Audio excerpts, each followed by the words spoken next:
At 11:45 p.m., a heavy rain washed over St. Peter's Square, but inside the private study of the Apostolic Palace, the silence was absolute. Pope Leo XIV sat motionless behind his heavy wooden desk. Before him lay a weathered leather binder, its edges frayed by time and deliberate neglect. The papal seal stamped into its cover bore the coat of arms of Pope Paul VI, and beneath it a date was written in faded black ink. October 14th, 1976. Exactly 50 years ago. For half a century, this binder had not officially existed. It was not catalogued in the Vatican Apostolic Archive. It was not mentioned in the highly classified transition briefings when Leo assumed the papacy. It had been hidden in a false compartment of a mahogany credenza deep within the Secretariat of State, discovered only hours earlier by a junior archivist conducting a routine structural inspection of the aging furniture. When the young archivist brought the discovery to the Pope's personal secretary, Father Marco Benedetti, his hands had trembled, not because he knew what was inside, but because the document bore a stark red warning label in Latin that translated to a single chilling instruction: to be destroyed, upon the death of the reigning pontiff. But it had not been destroyed. 4 popes had come and gone, and the binder had remained, a quiet ghost in the relentless machinery of the Church. Pope Leo XIV did not open it immediately. He understood the gravity of undisturbed dust. For 50 years, the Vatican had presented a face of moral certainty to the world, navigating the end of the Cold War, the dawn of the new millennium, and a cascade of modern crises. Yet this single physical object sitting on his desk felt heavy, enough to unravel decades of carefully constructed institutional narratives. When Leo finally broke the brittle string holding the binder closed, the first page he read did not contain a theological dispute or a spiritual prophecy. It contained a list of names: cardinals, global diplomats, and international figures, many now celebrated as undisputed heroes of the Catholic faith, were listed alongside staggering financial figures and the outlines of a clandestine geopolitical agreement that the Church had publicly sworn it would never make. The Pope leaned back in his chair, the steady rhythm of the rain outside masking the sudden, sharp intake of his breath. The Church had not simply survived the political turbulence of the late 20th century. It had secretly purchased its survival at a devastating moral cost. And now, after 50 years of managed silence, the bill had fallen to him. The ink on the parchment seemed to vibrate under Leo's gaze. He wasn't looking at a historical curiosity. He was looking at a death warrant for the Church's reputation. The list of names wasn't alphabetical. It was ranked by influence. At the top was Cardinal Ariston, a man who 40 years later would be elevated to the College of Cardinals by Leo's own predecessor. Below him were European banking titans whose influence still bled into modern Vatican finance. The agreement, titled Protocol 76, detailed the systematic liquidation of Church-owned assets in post-Franco Spain and Cold War-era South America to fund a shadowy political insurance policy. It was a trade, spiritual silence for political stability.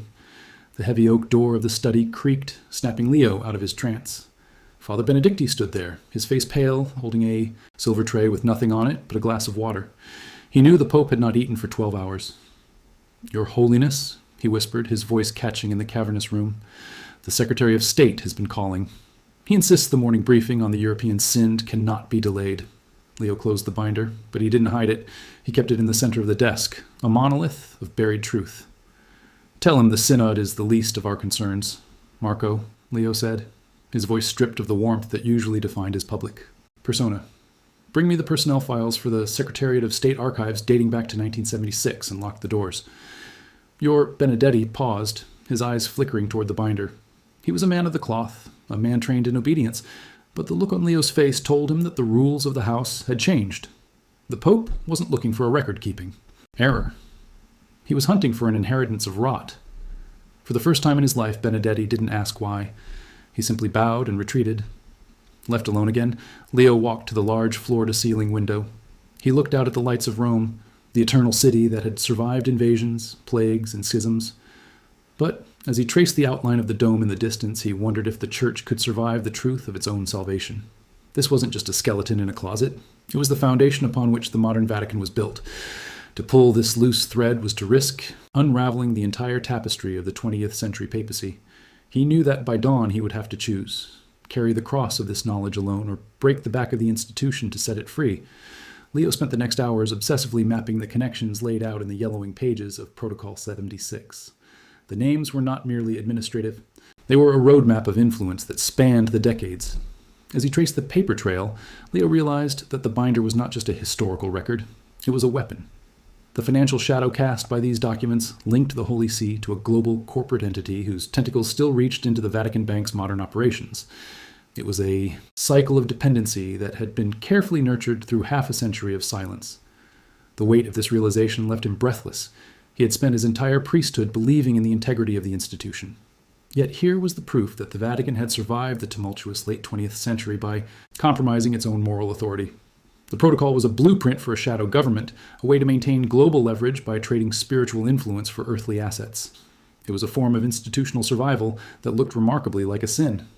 A sudden sharp knock at the door shattered the silence. Before Leo could answer, the door said things. "I see the archive inspection was productive," Vane said, his voice devoid of surprise. He walked toward the desk, his footsteps echoing on the marble floor like a countdown. "That document was never intended for your eyes, Leo. It was meant to be buried with the men who signed it." Leo didn't stand. He kept his hand resting firmly on the open page, his knuckles white. "It is not a record of a past sin, Vane. It is a record of an ongoing one. Does the entire Secretariat know?" Vane stopped 3 paces away, his face hardening into a mask of weary resolve. "Some know, some have suspected, and some have been kept silent by the very system that document built. You are looking at the foundation, Holy Father. If you pull this stone, you won't just see the rot. You will bring the whole house down upon us." Leo looked at Vane, seeing not a subordinate, but a custodian of a carefully curated lie. The crisis. Leo remained seated, his eyes fixed on the door that had just closed.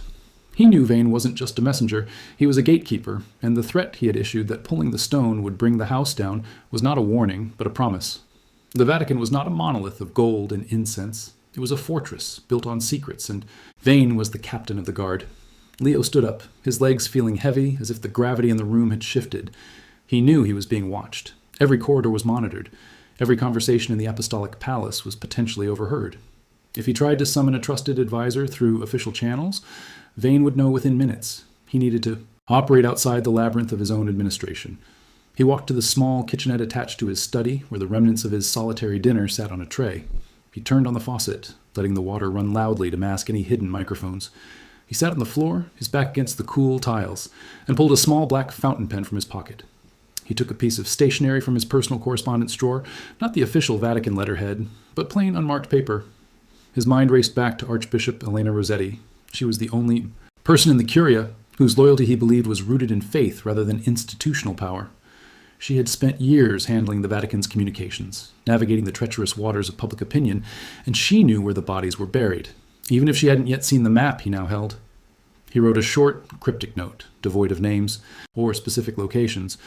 It was a message that would mean nothing to a spy, but everything to Rossetti. He folded it into a tiny square, then slipped it into the hidden pocket of his cassock. Leo returned to his desk, the binder still open. He needed to verify the financial connections mentioned in the protocol.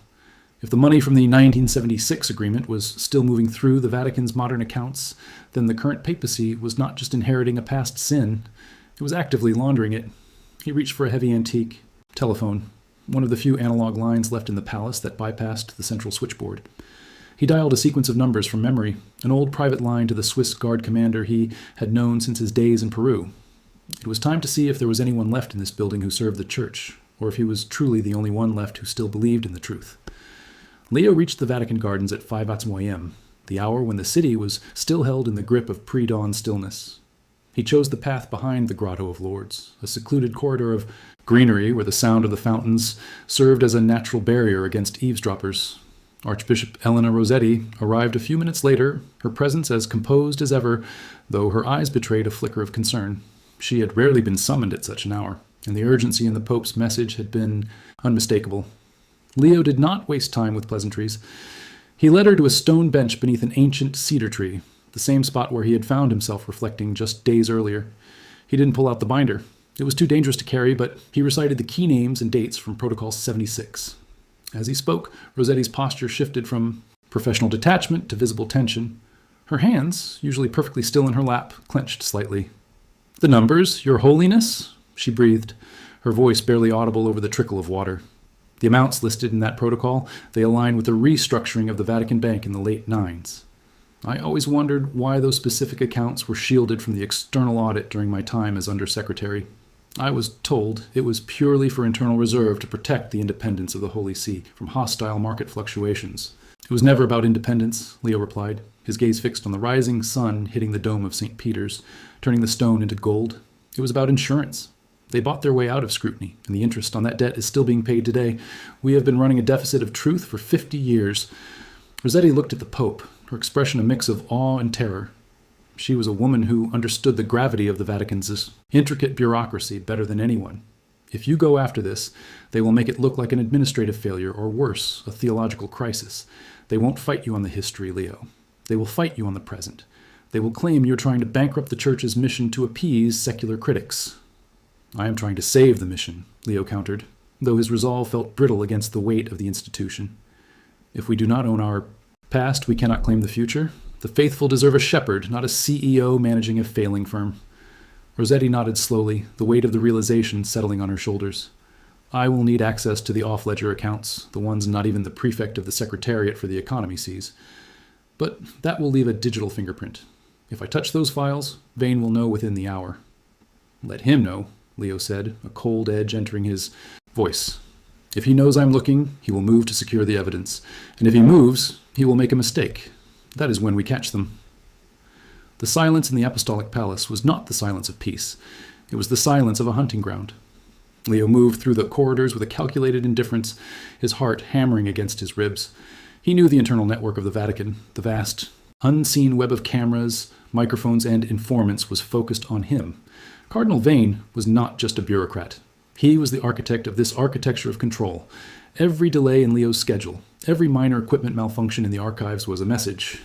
You are being watched. Leo reached the subterranean levels where the stone foundations of the ancient basilica still groaned under the weight of the city above. He was looking for Commander Rossi of the Swiss Guard. Rossi was a man of the old school, a soldier whose loyalty was to the office of the papacy, not to the political machinations of the Curia. If there was a crack in Vane's armor, Rossi was the lever that could pry it open. They met in the shadow of a forgotten altar, surrounded by the cool, damp scent of history. Commander, Leo whispered, his voice echoing softly against the damp language of threat. Your Holiness, the surveillance in that sector is managed by the State Secretariat. If I move personnel to guard a blind spot, Vane will know within minutes. He will have me relieved of command before the watch changes. Leo looked at the man he had trusted with his life. If you do not move, then the secret of the last 50 years will remain, buried under the weight of the gold we wear. This isn't a military operation, Rossi. It's a confession, and the Church is dying because we've forgotten how to speak the truth. Rossi hesitated, the weight of his oath wearing with the weight of the crisis. He knew the history, the rumors that had circulated for decades among the elite guards about what happened in the halls of power after hours. He nodded, a sharp singular movement. I will need a distraction, Holy Father, something that forces them to focus their eyes away from the archives. I will give them a distraction, Leo said, the plan forming in his mind with the clarity of cold steel. He would hold a spontaneous, unscheduled audience with the world press. He would break the rhythm of the Vatican, forcing Vane to scramble.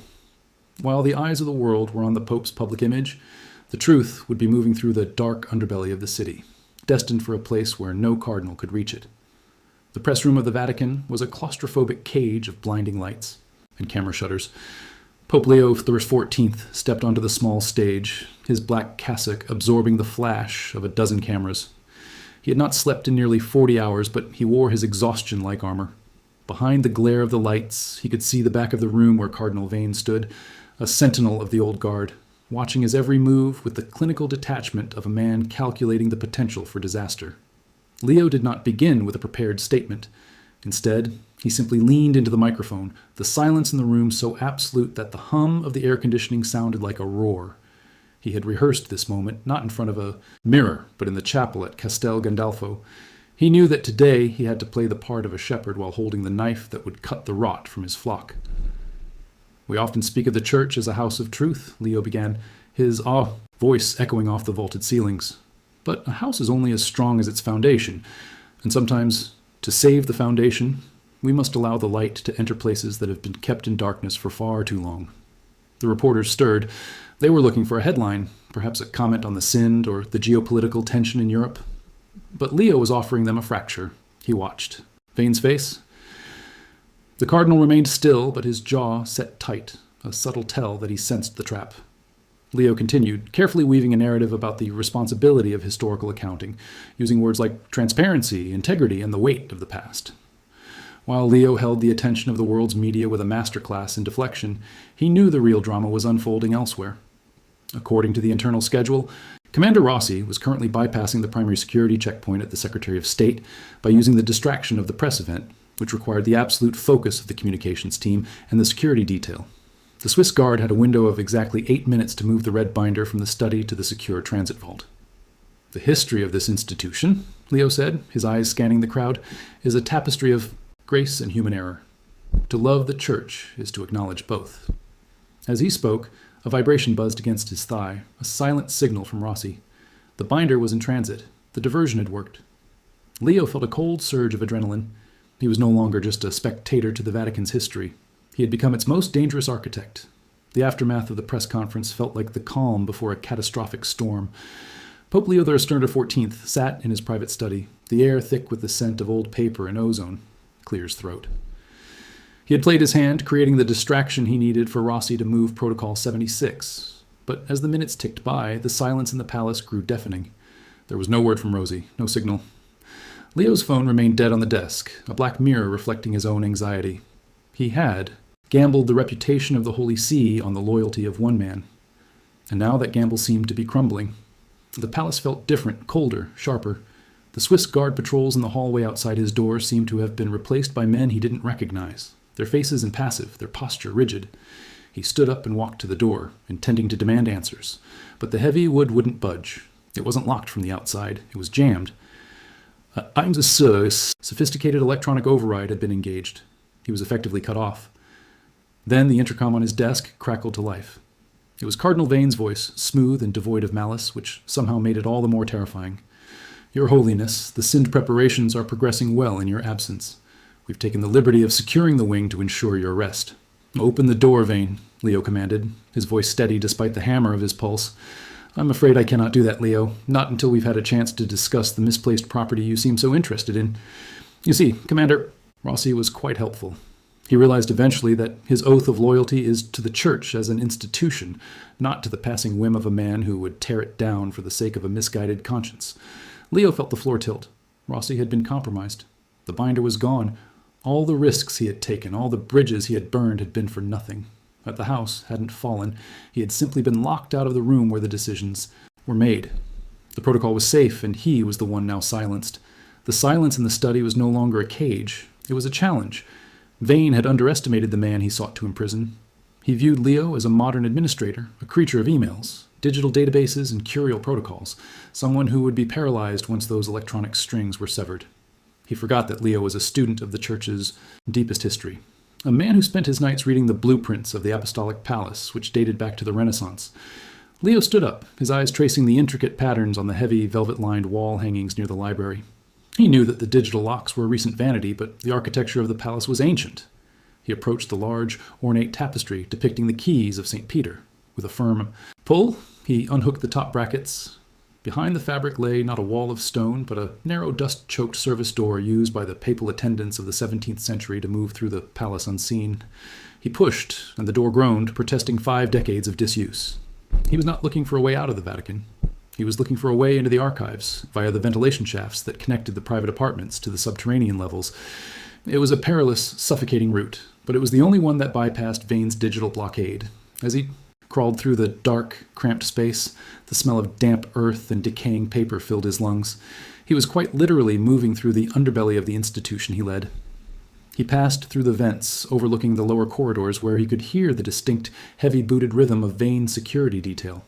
They were moving toward his study, likely to force a medical intervention, unaware that the target had already vanished. Leo reached the small iron grate that looked out over the restricted section of the Vatican Library. Below him, he saw the faint glow of a lamp. It was Father Benedicti. His secretary was not following Vane's orders. He was standing guard over the emergency terminal. The only place left where the binder's digital copies, the ones Vane had tried so desperately to scrub, could be uploaded to the outside world. Leo tapped a rhythm against the iron grate, a code they had established months ago for crisis. Benetti looked up, his eyes widening in the dim light. The game of chess was far from over. It had merely moved to a board Vane didn't even know existed. The hum of the computer terminal was the only sound in the dark, restricted wing of the archive. Father Benedetti's fingers flew across the keys, his movements fueled by the kind of adrenaline that only comes from knowing there is no turning back. The progress bar for the file upload titled The Protocol of Silence crept forward with agonizing slowness. 85%, 92%, 98%. Outside the heavy iron grate, the rhythmic thud of boots announced that Cardinal Vane and his security detail had found them. The air was thick with the dust of centuries, but for Leo, it felt like the first breath of fresh air he had taken since becoming Pope. He didn't turn to face the door. He kept his eyes on the screen, watching the final megabytes of the Vatican's half-century secret vanish into the global digital ether. It was sent to every major news bureau, human rights organization, and independent historical society from London to New York. "It is done, your clear's throat, Holiness," Benedetti whispered, his voice trembling as he stepped away from the terminal. The heavy iron door was struck by a powerful force, the hinges screaming in protest. A second blow followed, and the frame began to buckle. Leo stepped forward, placing a hand on Benedetti's shoulder, a gesture of comfort for the man who had risked everything for a truth that would likely cost them their positions, perhaps even their lives. "The church is not the stone walls, Marco," Leo said quietly, his voice resonant and calm. "It is the faith of the people who believe in it, and we have finally given them the truth they deserve." The door burst inward, and Cardinal Vane stumbled into the room, flanked by two men in civilian suits. He held a phone in his hand, the screen glowing with a notification from the Associated Press. He looked from the phone to the terminal, and then to Leo, his face drained of all arrogance, replaced by the hollow realization of total defeat. He didn't speak. There was nothing left to manage. Leo walked past him toward the opening of the service tunnel. He knew his pontificate would likely end before the sun reached its zenith, but as he emerged into the cool air of the Vatican gardens, he felt a lightness that defied the gravity of his situation. The secret of 1976 was no longer a burden carried by the walls of the palace. It belonged to the world now. The era of the managed story had ended, and in the harsh, uncomfortable light of total transparency, the real work of the church, the work of true redemption, could finally begin.